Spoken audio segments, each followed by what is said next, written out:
تمرين العقلة من أهم التمارين اللي السباح لازم يضيفها للبرنامج بتاعه، لأنها بتشتغل على أكتر مجموعة عضلية السباح بيعتمد عليها جوه المية.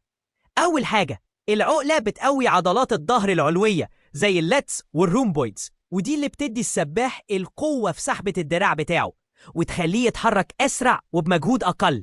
كمان بتساعد على تحسين قوة القبضة اللي بتزود كفاءة السحب تحت المية.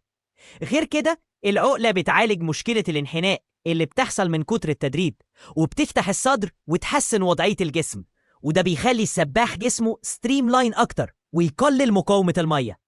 ومع انتظام التدريب عليها، السباح بيلاحظ زيادة في القوة الانفجارية. يعني باختصار، العقلة مش بس تمرين، أداة أساسية لرفع مستوى السباح وتحسين السرعة والقوة والتحكم في الجسم. دخلها في روتينك وهتلاحظ الفرق من أول أسبوعين. ودي كانت معلومة من شاهين تستحق المشاركة.